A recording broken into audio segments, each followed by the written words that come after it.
everybody. We are now in the town of Dubrovnik. So we got to Dubrovnik like 2 days ago. After about 3 days on the road in the van. All 3 nights we had below freezing temperatures at night. It's okay during the day. During the day we're about high 30s, low 40s.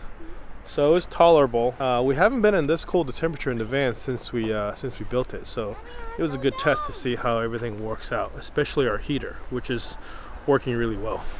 So the day we got to Dubrovnik, that first night we went past the town, we overnighted in the parking lot. And that night it got down to the teens, which when we had our heater on, it was totally fine. We weren't bundled up or anything, just regular comforter in our beds. Everybody was warm. However, we're gonna be here for a few days, and being that it's Ava's birthday this coming Saturday, in like 3 days, we decided to stay the whole week here. And to stay the whole week here, there's not really an easy place to camp in Dubrovnik this time of year. Just because it's super off season, nothing's open.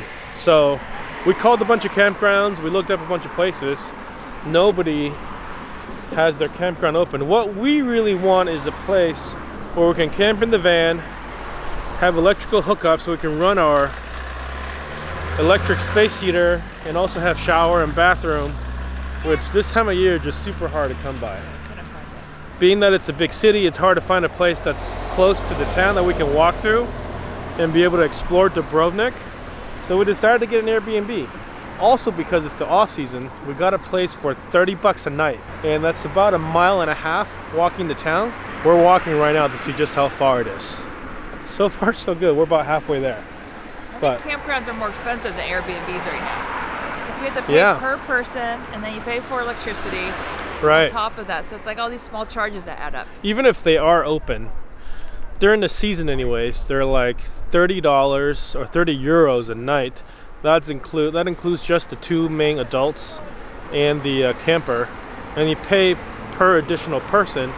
And sometimes you pay for every utility. You want water, you pay more. You want electric, you pay more. So that gets a little tricky. Airbnb, because it's off season, you know, we're getting a super good deal. And we get showers, we have cable, we have internet, we have all the creature comforts. After Dubrovnik, we'll be heading into Montenegro and then Albania, which would be a totally different story. So we'll see how that goes when we get to there. We're gonna continue walking into the old town of Dubrovnik and check it out. Oh my gosh! It's like a panda.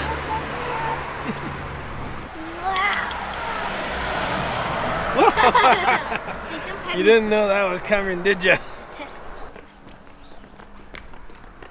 So when we looked for this Airbnb that we're staying at, we specifically searched for a place that included parking, which isn't necessarily easy in these old European towns. Even when we find one that says it has parking on premises, we have to make sure that we can get our van back there. It's important for us to have all of our stuff near so we can kind of go back and forth and get things as we need. We don't want to have to shuttle a bunch of stuff and park our van someplace really far away. So luckily this place we're staying at, it has like a parking area dedicated to the residents, so we can see our van from the balcony. And the other thing that I wanted to be able to do is, while we're here, I wanted to do a little bit of work on our van. Specifically, I want to be able to charge our house battery while we drive. When we first built out the van, it didn't give us that capability, because when you buy a brand new van from Mercedes, the only way that they will honor the factory warranty when you connect the alternator to charge your house battery is if you have the work done by a certified upfitter that does van conversions. So since we did it all ourselves, I didn't want to risk voiding that warranty, so I never set the ability up to be able to charge from the car when we drive, relying primarily on solar. But because now it's in the winter time, and with all these overcast days, we're kind of suffering as far as power production is concerned. I want to take advantage of the times when we drive to be able to charge. a lot of people have their van battery connected to like a relay, and that relay connected to their house battery, so they can charge their house battery really quickly using the alternator when they drive. And only if the car is on does that relay pass the power over to the house battery, so you won't drain, and also only flows one way, so you won't drain the car battery when you charge like that.